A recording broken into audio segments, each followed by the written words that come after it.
প্রিয় দেশবাসী, গণ অভ্যুত্থানে যারা হতাহত হয়েছেন তাদের তালিকা তৈরি করে প্রয়োজনীয় সহায়তার লক্ষ্যে অন্তর্বর্তীকালীন সরকার ইতিমধ্যেই নানা উদ্যোগ গ্রহণ করেছেন। এটি অবশ্যই একটি ইতিবাচক পদক্ষেপ। তবে গণ অভ্যুত্থানে যারা হতাহত হয়েছেন তাদের পরিবারের সদস্যদেরকে রাষ্ট্রীয় আয়োজনে সম্বর্ধনা দেওয়া হলে, রাষ্ট্রীয়ভাবে সম্মান জানালে কিছু সময়ের জন্য হলেও হতাহতদের পরিবারগুলো হয়তো একটু মানসিক সান্ত্বনা পাবেন।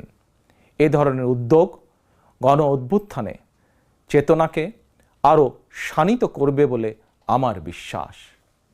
একই সঙ্গে প্রতি বছর 5ই আগস্টকে রাষ্ট্রীয় উদ্যোগে জাতীয় জীবনে একটি বিশেষ দিবস হিসাবে পালন করার বিষয়টিও বিবেচনা করা দরকার বলে সমাজের বিভিন্ন শ্রেণী পেশার মানুষ বিশ্বাস করেন। আমি এ প্রসঙ্গে আরও একটি বিষয় সরকারের দৃষ্টি আকর্ষণ করতে চাই। 2018 সালেও সারা দেশে কোটা সংস্কার আন্দোলন হয়েছিল। সেই সময়েও আন্দোলনকারীরা রাষ্ট্রীয় প্রতারণার শিকার হয়েছিলেন।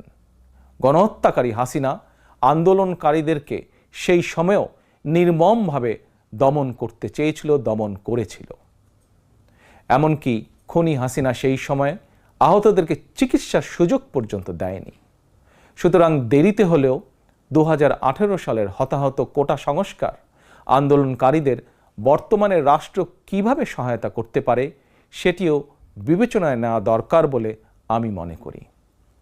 আমি বিশ্বাস করি তারুণ্যের শক্তি, তারুণ্যের আকাঙ্ক্ষাকে উপেক্ষা করে কখনোই একটি রাষ্ট্র ও সরকার অভীষ্ট লক্ষ্যে পৌঁছতে পারে না।